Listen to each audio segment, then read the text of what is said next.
مثلث خط میانی استقلال این فصل واقعا بازی به بازی بهتر شد. چشمی، رضاوند و چه شور پدر سگ خفشه. هم تا تعریف کرد توپا لو دادن خفه بمیری الهی. انتقال بازی به سمت راست، بازیکن پرسپولیس فرصت دارن، گرسون بودن روی دروازه بود، جا سیلوا توپو برگردون.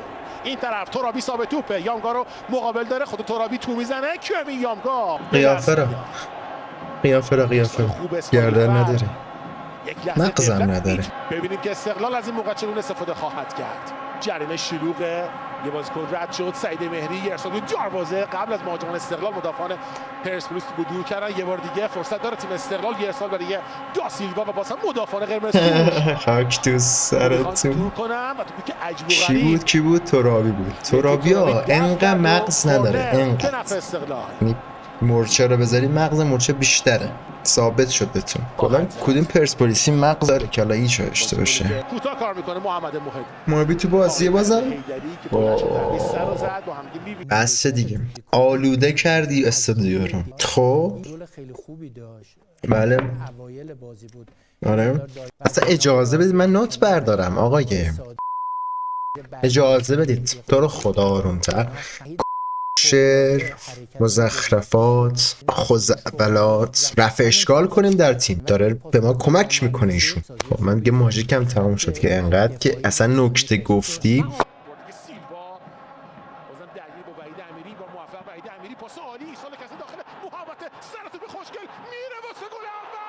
گل زد برو.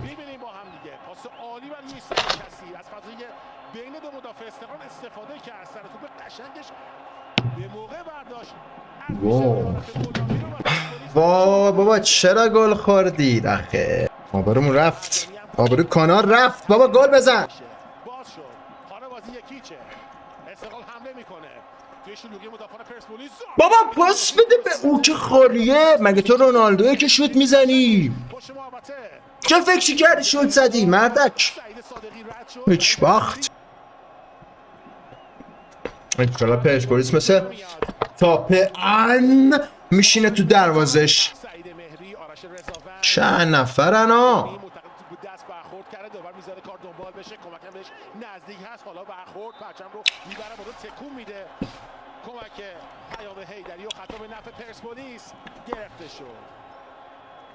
چرا صحنه هند نشون ندادی؟ نشون بده اونو.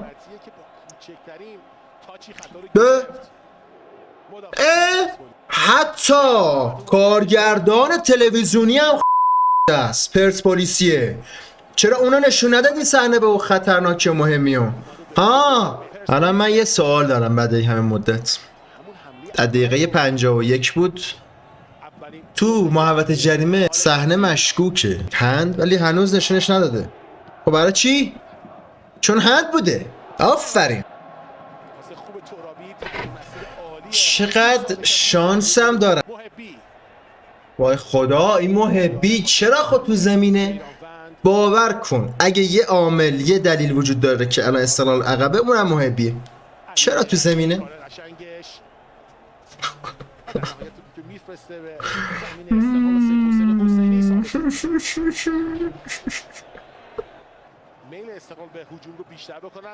خدا وکیلی اصلا مهارت نداره پرسپولیس سازده بود تو دست دروازه. با خدا وکیلی، خدا وکیلی گل نمیشد. دفاعمون گل زد به خودمون. پرسپولیس گل نزد، ما به خودمون گل زدیم. حقیقت اینه. تعادلش از دست میده اونجا محمد محبی، فریاد بر سر داور، پاسی که میده مهدی قائدی اشتباه کرد. داور چی کار داره میکنه؟ داورم میخوام بگیرم دست بندازم جوری وازش کنم قشنگ. خیلی لاشی. حداقل دستو بیار بالا بگو آقا این خطا بود، این خطا نبود. انگار نه انگار هستش تو بازی. امان از گل شانسی، امان از داوری یک طرفه، امان از کسپاس بازی استقلال. بازم محبی نیامد بیرون. محبی هنو تو بازی. خدا ته حمله ها پرسپولیسی بود. ببین کسپا کسخور.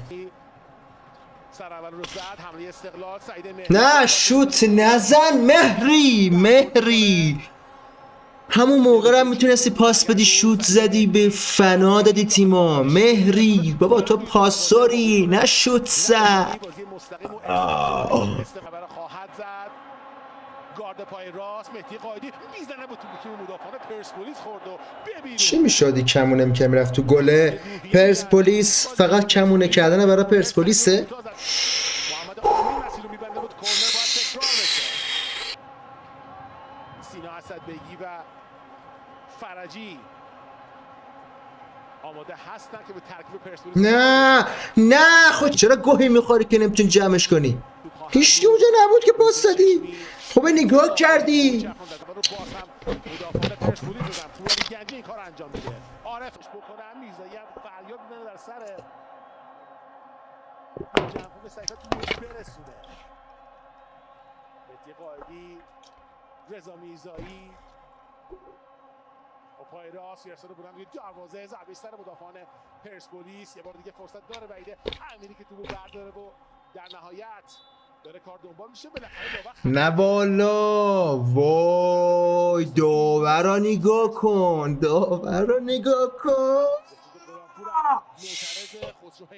هرچی پرسپولیسی باید بمیره بله نه ناموسم. بذار ببینم اگه محبی هند کرده که دیگه واقعا این بشر رو یکی خدا وکیلی بره شاتگان بخره یه تیر بزن تو کله یارو. حالت نمایشی بازی میکنه. خب بازی خیلی خوبی بود.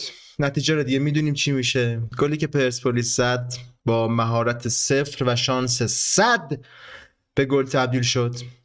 هر کی که بازپخش گل رو ببینه میتونه بفهمه. هر آدم عاقلی هر کی اینو ببینه متوجه میشه که دقیقاً شوت تو دست دروازه هم، ولی خب خورد به بازیکن استقلال و رفت تو گل ما و اینجوری پیش میاد دیگه. به هر حال پرسپولیس هم داوری رو داره، هم شانس داره. تیم ما هم بد بازی کرد، نمیشه خورده گرفت و تیم که بد بازی کنه قهرمانی حقش نیست. بازی بدی نبود ولی خب میتونست بهتر باشه. میتونستیم ما گل بزنیم خیلی جاها. از لایک برای نشون دادن رضایتت استفاده کن، از ساب برای دنبال کردن کانال. خیلی خوشحال شدم که با هم بازی رو تماشا کردیم. پس تا ویدیو بعدی see you guys.